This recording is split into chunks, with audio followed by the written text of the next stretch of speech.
কুয়াকাটা সমুদ্র সৈকতে প্রতিদিনই পর্যটক সংখ্যা বাড়ছে। পদ্মা সেতুর দ্বার উন্মোচন হওয়ার পর থেকে সেই পর্যটক দ্বিগুণ হয়েছে। কিন্তু দুঃখের বিষয় হলো এই যে আমি যেখানে দাঁড়িয়ে রয়েছি এই জায়গাটা রয়েছে কুয়াকাটার জিরো পয়েন্ট। এই কুয়াকাটার জিরো পয়েন্টেই মূলত প্রথম পর্যটক নামার পরে যখন এই জায়গাটা দেখে তখন তার মনটা ভারাক্রান্ত হয়। কারণ হচ্ছে এই জিওটিউবের বর্ষা সিজনে প্রচুর পরিমাণে শ্যাওলা ধরে পিচ্ছিল হয়ে যায়, যার কারণে পর্যটকরা স্বাচ্ছন্দ্যে সমুদ্র গোসল করতে পারে না।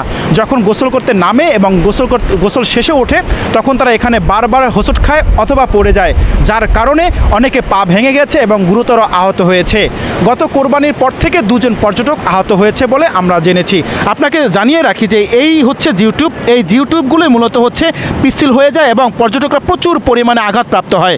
এখান থেকে আপনাদেরকে আরেকটু বলে রাখি যে মূলত পর্যটকদের দাবি রয়েছে তারা এই সৈকত থেকে এইগুলো কোন জায়গাটা নিরাপদ গোসল করার জন্য, কোন জায়গাটা অনিরাপদ, এগুলো যদি তাদেরকে সংবিলিত লেখা স্টিকার জাতীয় জিনিসপত্র সাঁটানো হয় তাহলে পর্যটকরা স্বাচ্ছন্দ্যে এই কুয়াকাটা সমুদ্র সৈকতে নামতে পারবে বলে তারা জানিয়েছেন। তারা এও বলেছেন যে এই কুয়াকাটা জিরো পয়েন্ট থেকে যদি তাদেরকে নামার সতর্কতা বাণী থাকতো তাহলে হয়তো বা পর্যটকরা সুন্দরভাবে নামতে পারতো বলে তারা বলেছেন।